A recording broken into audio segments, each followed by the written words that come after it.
Ladies and gentlemen, the Majority Leader of the United States Senate, the Honorable Mitch McConnell.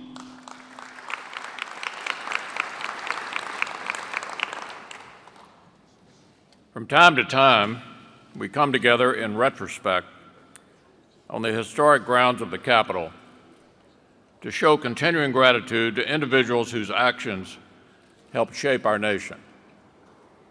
We again do so now.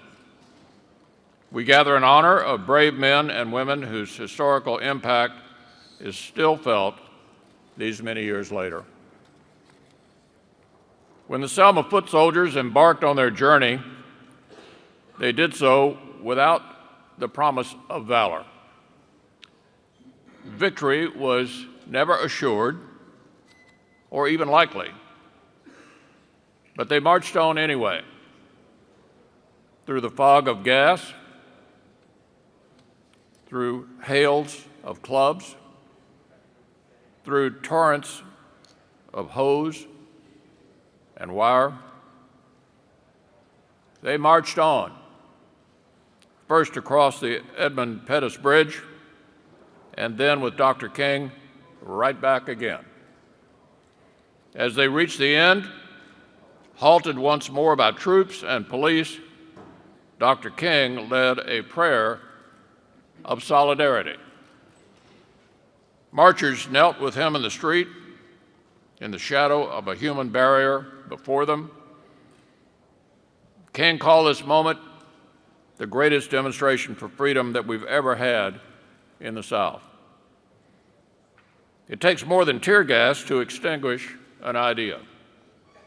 Flesh can burn, ribs can break, skulls can even be fractured, but it takes something more than a club or a hose to break a spirit. Congressman John Lewis understands this better than many, and as others have said, we're glad he's with us here today. He knows that marchers' spirits weren't broken that day.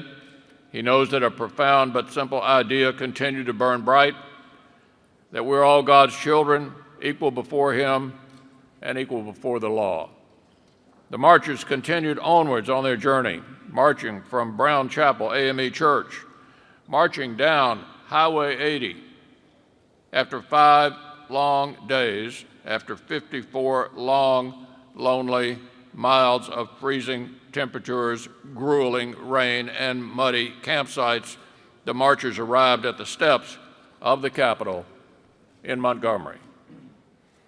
The New York Times said the next day that the marchers had moved toward their goal of freedom much further in these past 5 days than mere miles from Selma to Montgomery can measure.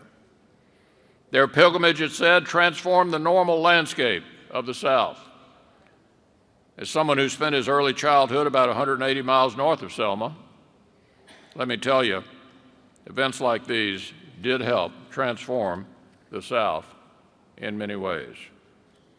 And so that is why, some 50 years later, we gather this afternoon. We acknowledge the contributions made by those here with us today.